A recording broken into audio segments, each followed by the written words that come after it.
It's baffling. Kodak, the company that pioneered photography for the masses and dominated the world of photos for a century, has all but vanished for many consumers. But everything was about to change. The digital and networked world was coming fast. It's interesting that throughout human existence, we've always had change. But what's happening is the change is getting faster.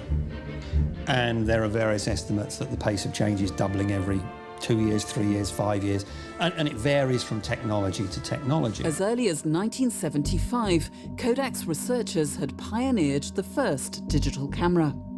This is one of the most amazing things. Kodak invented the first ever digital camera.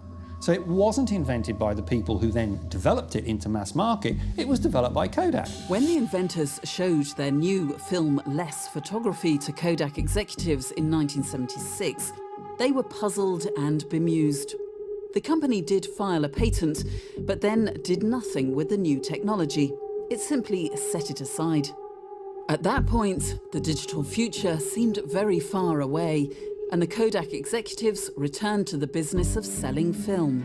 There's an interesting report where the response to the management, to the team that invented the first ever digital camera, was reported as being, "That's cute, but don't tell anyone." By the time Don Strickland's secret consumer camera project was discovered, the world had moved on.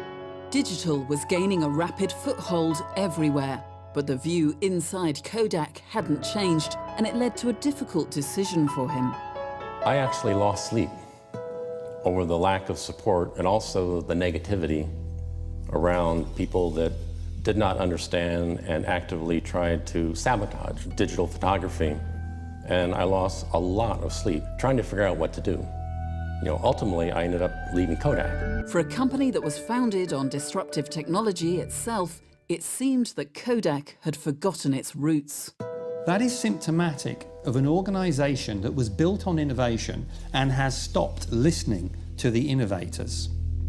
There were a number of chances that Kodak had to A, see the signals from the market, B, listen to the innovators inside, C, listen to the innovators outside.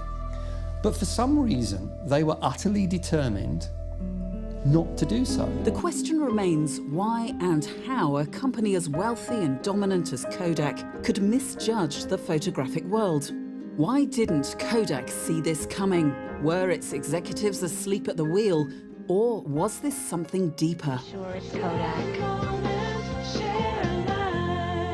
Kodak managed to, over a period of years, demonstrate a level of almost professional ability to ignore warning signals. It's as if there were people running around the boardroom with bells and flashing lights on their heads and nobody on the board could see it. It comes down to what Kodak saw from Rochester, New York, or didn't see.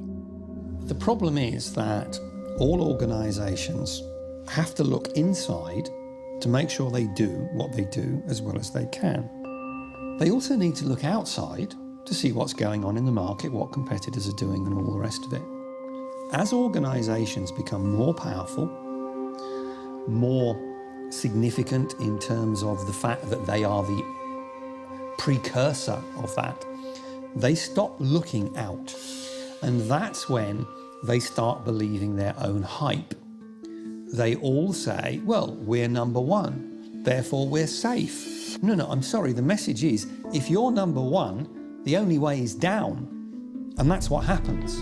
For some, the fundamentals of business success are not units sold, profit margins and share prices. It's something far simpler and far harder to fix. It's psychology, it's people, it's attitude. One of the things that is interesting is that people say that Kodak started getting like this when the digital age dawned.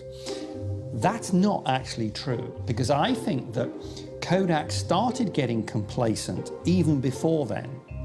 If you look at what was happening maybe late 70s, early 80s in the film business, Kodak was getting to the point that it was complacent about its ability to control the whole global photographic world. For example, Fuji started making significant challenges to what Kodak was doing, and Kodak's responses were effectively to say, oh, well, it's only some Asian small competitor, you know, it's not significant, we're Kodak.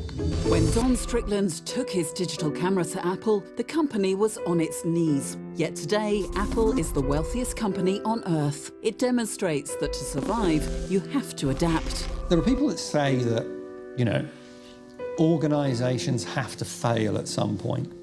I don't think that's true, because organisations constantly reinvent themselves if they have the ability so to do, to constantly keep changing how they supply the market. The critical thing is you're accepting that you're existing in a dynamic environment rather than a fixed environment.